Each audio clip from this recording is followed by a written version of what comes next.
Amis guitaristes, bonjour et bienvenue dans l'atelier de Tomco. Aujourd'hui, je vous propose de parler de l'effet incontournable de la guitare électrique, je parle bien sûr de la saturation. Alors, c'est plus une catégorie d'effets qu'un effet à part entière, mais je voulais aborder le sujet de façon à dégrossir pour ceux qui se posent encore les questions de pourquoi ça sonne comme ça, la différence en fait entre les trois gros types de saturation qu'on va voir, donc la fuzz, la distorsion et l'overdrive. Et si je le fais dans cet ordre-là, c'est pour une bonne raison, c'est tout simplement l'ordre historique, mais ça, on y reviendra. Faut quand même se dire que à l'époque, dans les années 50, pour produire un son saturé, on a quand même The Kinks qui charcutent les haut-parleurs de leurs amplis au couteau. Alors bien sûr, de nos jours, on a un moyen beaucoup plus pratique et moins cher de faire la même chose, c'est bien sûr les pédales d'effet.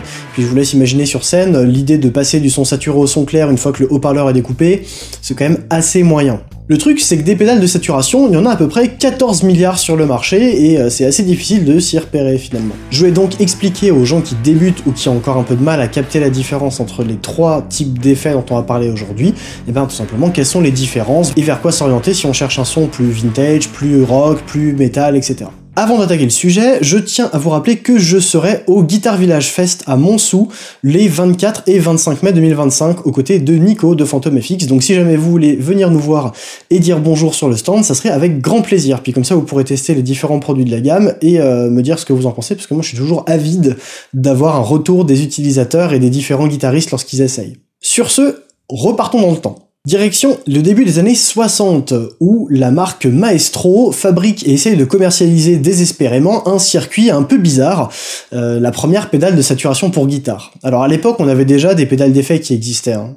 Pas beaucoup bien sûr, hein, on va pas se mentir, mais il y avait déjà le trémolo que fabriquait la marque D. Hammond, qui est un trémolo aquatique, enfin je sais pas comment dire ça, mais en gros il marche avec du liquide à l'intérieur pour faire contact et couper le son. C'est littéralement un court-circuit avec de la flotte, entraîné par un moteur régulièrement. Enfin c'est un peu bizarre comme truc, ça a rien à voir avec ce qu'on a maintenant, plus personne n'a réédité ce machin. Mais ça c'est pour une autre vidéo peut-être.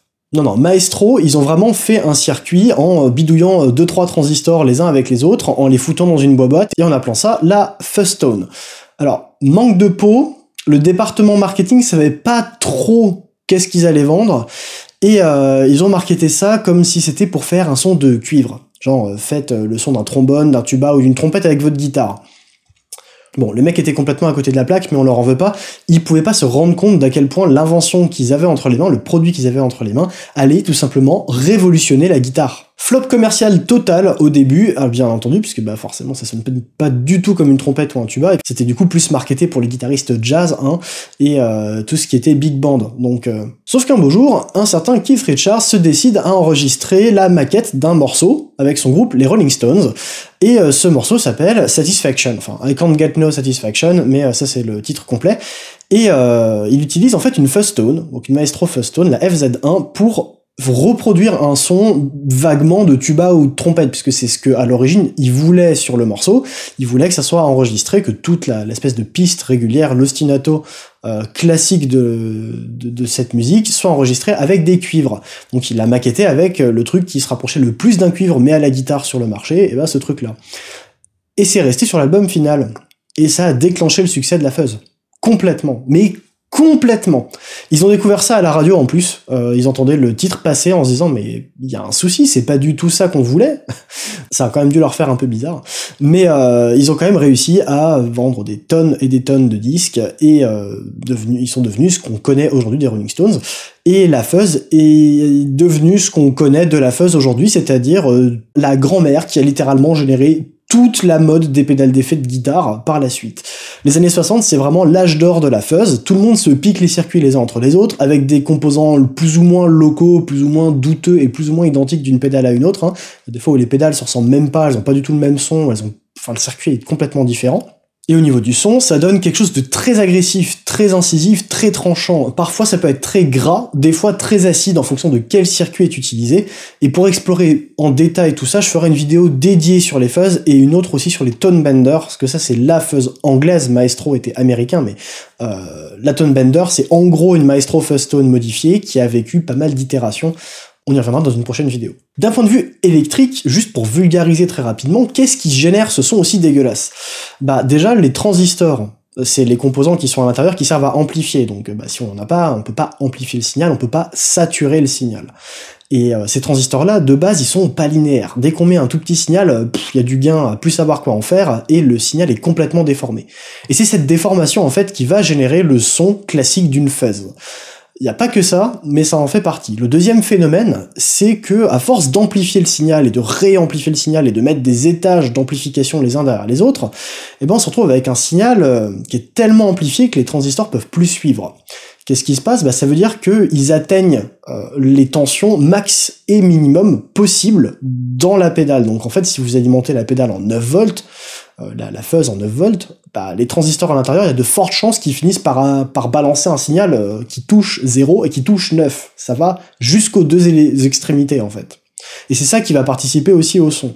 Donc il y a vraiment un espèce de clipping, on vient couper complètement la forme d'onde, parce que le transistor est plus capable de suivre, et parce qu'on lui donne pas suffisamment de tension au niveau de l'alimentation, pour avoir un son parfaitement clean. Et ça donne un son absolument dégueulasse, pas du tout maîtrisé, et encore moins dans les années 60, où les transistors sont au germanium. Le germanium, c'est un semi-conducteur qui est un métal, qui est absolument pas stable à la température. C'est le bazar total. Les transistors, à l'époque, en plus, on maîtrisait pas très bien le process de fabrication, donc il y avait des variations énormes d'un transistor à un autre, et ça explique aussi pourquoi il y a beaucoup de pédales de fuzz boutiques qui sont très chères. C'est parce qu'en fait, on est obligé, et là, il y a vraiment pas le choix, faut tester les transistors un à un dans le circuit, jusqu'à trouver une combinaison de transistors qui marche. Donc c'est aussi pour ça qu'on voit des pédales qui dépassent 400 balles neuves avec des transistors au germanium à l'intérieur. C'est parce qu'il faut passer peut-être 2 heures à sélectionner 40 transistors pour faire 10 pédales. Donc vous l'aurez compris, d'un point de vue électrique, il y a à la fois le fait qu'on atteigne les maximums de tension et le fait que le transistor est intrinsèquement non linéaire, pas stable, dégueulasse, bref, c'est pas du tout un clean boost. La mode des pédales d'effet étant lancée, on arrive dans les années 70. Et c'est là où ça se démocratise réellement. Donc on voit d'autres effets qui apparaissent, par exemple vers la fin des années 70, on va voir les phasers, chorus, flanger, tous ces trucs-là qui vont apparaître, donc par exemple avec des pédales de la marque DOD ou MXR. Mais il y a une autre marque qui existe depuis 1968 et qui a été fondée par Mike Matthews, dont je voudrais vous parler. Il s'agit bien sûr d'Electro-Harmonix, qui est actuellement encore en vie. Electro-Harmonix, en termes de distorsion, et c'est ça le deuxième effet dont je vais vous parler, c'est bien entendu la Big Muff Pi. Alors vous allez me gueuler dessus, c'est une fuzz, c'est une disto. Pour moi, c'est les deux. C'est un peu les deux parce que, mine de rien, elle est à l'époque des fuzz, donc c'est très inspiré de tous les circuits qui existent à cette époque. Et en même temps, c'est une distorsion de par la structure qu'il y a à l'intérieur. Déjà, il utilise des transistors au silicium, donc un métal qui est un peu plus moderne et beaucoup plus maîtrisé à cette époque-là, et les transistors sont beaucoup plus proches les uns des autres, il n'y a plus besoin de les trier un à un, et on peut en gros prendre tout ce qui passe, faire la pédale avec, de par son circuit, elle est intrinsèquement très stable. Ça permet d'avoir un son plus uniforme d'une pédale à une autre. Les transistors au silicium sont aussi beaucoup moins chers et ça permet de vendre la pédale à la fois moins chère mais aussi de la fabriquer pour d'autres marques. Donc Electro-Harmonix au début a fabriqué en tant que Original Equipment Manufacturer, donc en gros OEM, ça veut dire qu'ils fabriquaient pour d'autres marques, mais ils ont fabriqué des pédales chez Guild par exemple, donc des Big Muff estampillés Guild en fait, tout simplement. Un célèbre utilisateur de la Big Muff, c'est bien entendu David Gilmour, et vous pouvez entendre ce que ça donne sur le solo de Comfortably Numb. Donc là, on retrouve un son qui a beaucoup plus de sustain, qui a toujours pas mal de corps, et qui est très charnu, mine de rien. C'est ça qui caractérise la distorsion. Donc on conserve pas mal de gains, mais c'est quand même vachement plus précis. Et ça se précisera d'autant plus qu'on avance dans le temps. À la fin des années 70, il y a MXR qui commercialise la Distortion Plus, et à peu près en même temps la DOD 250 préamp qui existe chez Dodd, mais du coup on sait pas qui a copié qui, mais c'est exactement le même circuit. Et je vais vous mettre le schéma de la Big Muff et de la MXR Distortion Plus côte à côte pour que vous voyez un élément supplémentaire qui explique pourquoi est-ce qu'on a le son de la distorsion. Dans les deux cas, vous voyez qu'on a des diodes insérées quelque part dans le chemin du signal. Dans le cas de la Big Muff, on a même 2 paires de diodes qui sont insérées à côté des transistors. Alors que pour la MXR Distortion Plus, vous voyez que c'est situé après une résistance et après l'espèce de triangle qui est en fait un amplificateur. Alors, ce triangle, c'est un amplificateur opérationnel, c'est un terme technique, mais en gros, c'est une puce qui contient plein de transistors, et qui, elle, est faite pour amplifier sans saturer, en général. Alors, bien sûr, on a toujours le même phénomène. Pour l'ampli-up, si jamais on sature trop, si jamais on met trop de gain, en fait, celui-ci va commencer à saturer et va atteindre 9 volts et atteindre 0 volts. Et du coup, on a le même phénomène. Mais en plus de ça, On va avoir les diodes qui, elles, vont vraiment limiter le signal. Et en fait, dans notre cas, elles vont le limiter à peu près 0,7 volts. Donc c'est pas beaucoup. Les diodes, dans cette configuration-là, elles sont montées en diodes de hard clipping. Donc ça veut dire qu'elles écrètent purement et simplement tout ce qui dépasse un certain seuil, positif comme négatif. Donc dès que notre onde de guitare va alterner, si les alternances sont trop fortes, typiquement lorsqu'on a amplifié le signal avec l'ampli qu'il y avait juste avant, les diodes vont s'occuper de complètement couper le signal net, et ça va sortir un espèce de truc à moitié carré. Et c'est ça qui va générer beaucoup d'harmoniques et avoir un son extrêmement saturé. Dans la Big Muff, le principe est le même mais monté différemment, et je vais pas vraiment rentrer dans le détail, mais en gros les diodes s'occupent aussi d'empêcher, en l'occurrence elles vont même empêcher le transistor d'amplifier plus. Les transistors eux-mêmes ne saturent plus, mais les diodes s'occupent d'empêcher le signal de dépasser un seuil, et en fait ça revient au même, c'est juste que ce sont elles qui vont réellement générer la saturation plus que les transistors. D'ailleurs, en changeant de type de diode, on va avoir des seuils différents, mais ça je vous le réserve encore pour une prochaine vidéo qui vous explique tout ce qui est hard clipping et soft clipping. Là, on débroussaille et on fait en gros un gros tri des patates pour savoir qu'est-ce qui fait quoi. Enfin, dans les années 80, on retrouve une marque japonaise qui a complètement cassé le marché des pédales d'effet, jusque-là maintenu principalement aux États-Unis et un petit peu en Angleterre. Et je parle bien entendu de Boss, dont les séries Compact Pedals, en fait, donc les pédales que vous connaissez, sont tout simplement mythiques, et le boîtier n'a jamais changé depuis qu'ils ont été conçus. C'est assez dingue. Dans les années 80, Boss conçoit donc la Boss OD1 pour Overdrive One. C'est la première pédale d'overdrive à proprement parler à porter ce nom et à avoir sa structure. Alors elle est très vite copiée par Maxon/Ibanez, c'est à peu près la même boîte avec la Tube Screamer, bien entendu, qui rajoute un contrôle de tonalité, et recopiée par Boss avec la Boss SD1, puis l'OD3, puis en gros, tout ce qui va derrière, mais vous avez l'idée. La saturation produite est beaucoup plus douce, beaucoup plus chaude et bien moins agressive que la distorsion et encore moins que la fuzz. On garde un son qui reste très dynamique et qui respecte beaucoup plus les nuances de jeu, là où la distorsion avait tendance à pas vraiment faire de différence entre un son doux et un son fort.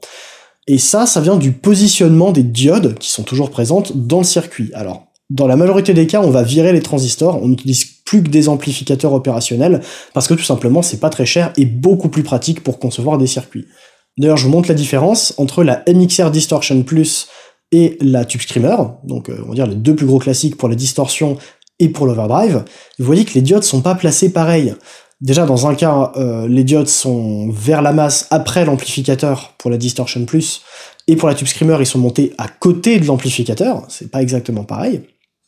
Mais en plus, il y a un peu plus de marge, et en fait, en fonction des overdrive, on va avoir plus ou moins de diodes qui vont plus ou moins saturer tard. Plus on a de diodes, globalement, plus le signal est tranché tard. Donc ça laisse plus de marge, si vous voulez, au son clair avant de saturer, ça laisse plus de headroom. Comme ça répond vachement mieux aux nuances de jeu, c'est idéal pour le stacking. Autrement dit, on fait un peu comme ce qu'on a dans un ampli. On prend plusieurs pédales de saturation, ou des pédales et un ampli, et chacune vient apporter un petit peu plus de saturation pour avoir un son très crémeux, très blues. Alors ça marche aussi dans le métal, si vous avez un ampli qui est bien saturé et vous venez lui caler une overdrive qui tranche bien les basses, comme une Tube Screamer justement, vous obtenez un son qui est super agressif et très précis, c'est parfait.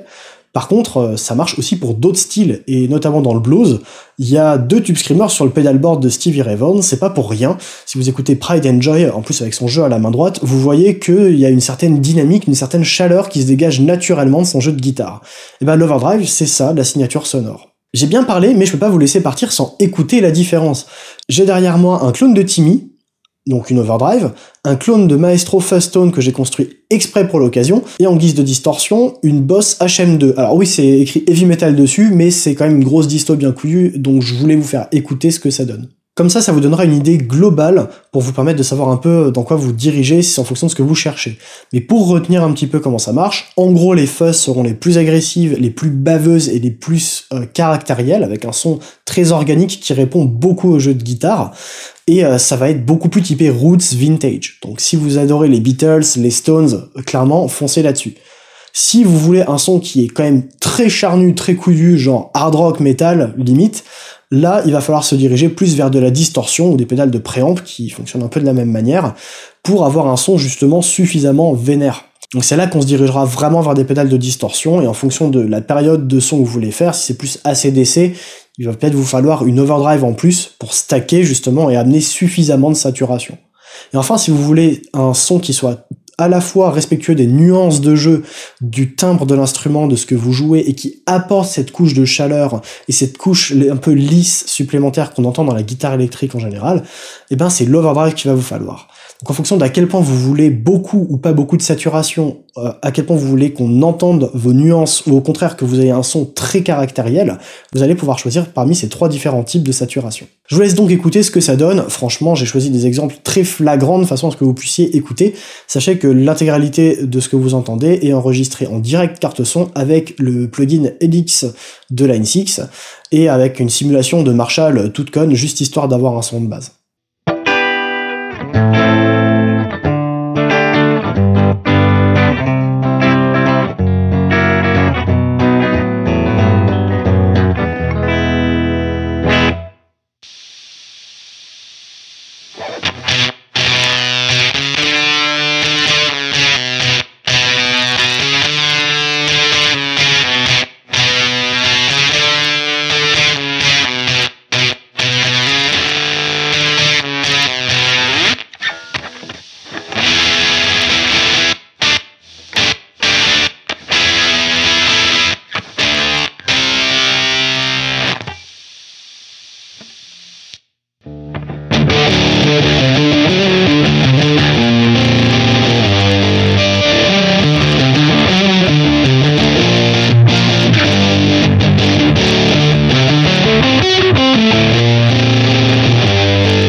Merci beaucoup d'avoir suivi cette vidéo. Si elle vous a plu, n'hésitez pas à liker, mettre des commentaires, partager sur les réseaux sociaux, harceler vos potes pour qu'ils viennent la regarder.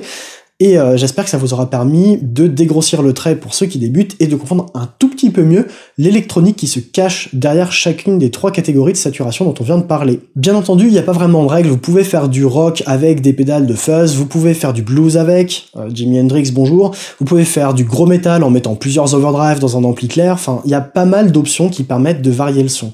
Mais pour rentrer dans le détail, j'ai besoin de faire d'autres vidéos. Donc j'ai une très grosse série de vidéos qui arrivent sur l'intégralité de ces effets-là, et on va rentrer dans le détail dans tout ce qui est fuzz, tout ce qui est distorsion et tout ce qui est overdrive dans des vidéos dédiées. Comme ça, vous comprendrez vraiment quelles sont les sous-catégories et comment est-ce qu'on peut faire une espèce de classification de toutes ces saturations. En attendant, je vous souhaite bonne musique et à la prochaine!